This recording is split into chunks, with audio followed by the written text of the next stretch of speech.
For Kelowna Lake Country. Thank you, Madam Speaker. It's always an honour to rise on behalf of the residents of Kelowna Lake Country.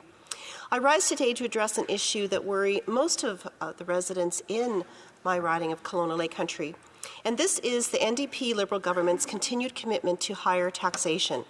On April 1st, the carbon tax and excise tax on alcoholic beverages are going to go up again, and the capital gains tax has gone up, impeding investments and retirements. First is the Prime Minister's favourite tax on everything, the carbon tax.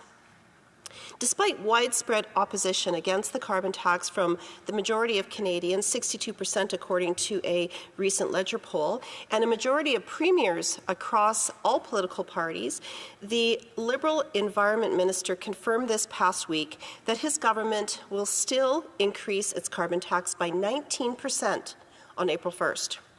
The NDP Liberal plan to quadruple the carbon tax to 61 cents a litre by the end of this decade is just wrong for farmers, businesses, families, and our economy.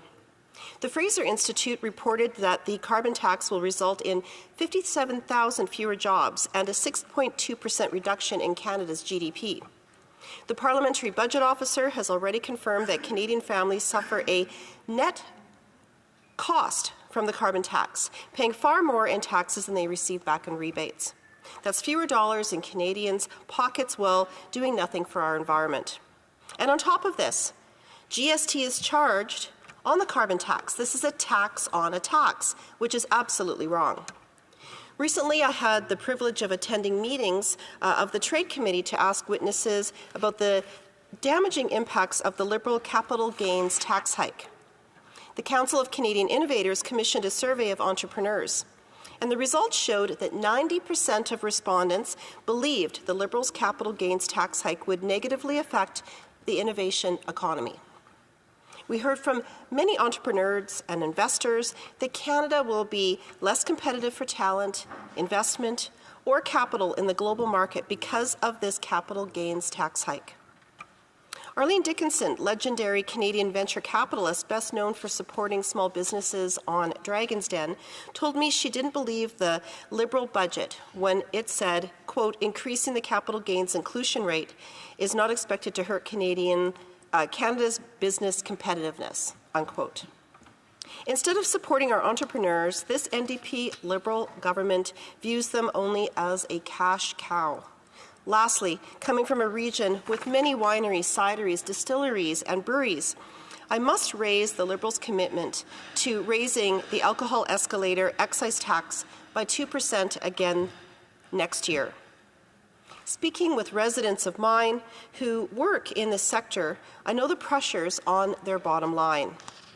These costs will only be passed on to our local retailers, restaurants, and other licensees, putting unnecessary economic pressure on an industry in the heart of the Okanagan. Tax increases ultimately always get passed on to the consumer. Canadians can't afford the squeeze anymore. This NDP Liberal government's cost of living crisis will not end until they bring permanent, long-lasting tax relief for everyone. Thank you, Madam Speaker. The Honourable Parliamentary Secretary to the Prime Minister. Well, thank you, Madam Speaker. I want to thank the Honourable Member for her question today, and I am pleased to take part in today's debate and discuss the measures our government is taking to make life more affordable in Canada, especially as the holiday season approaches.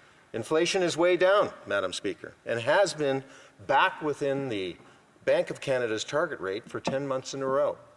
Wage growth has now outpaced inflation for 21 consecutive months.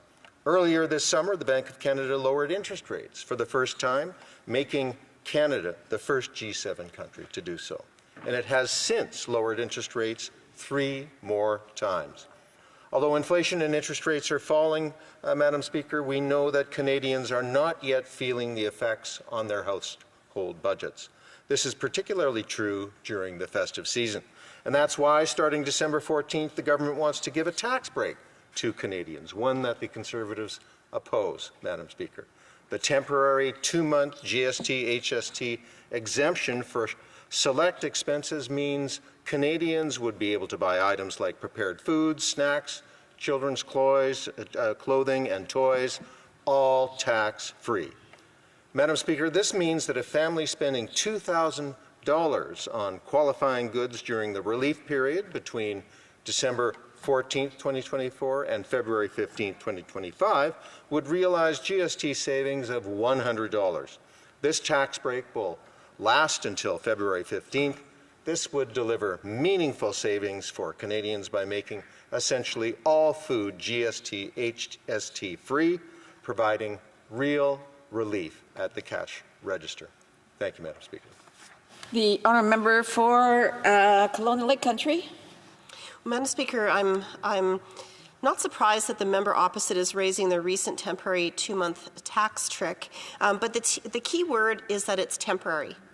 Conservatives will favour permanent tax relief, such as axing the carbon tax.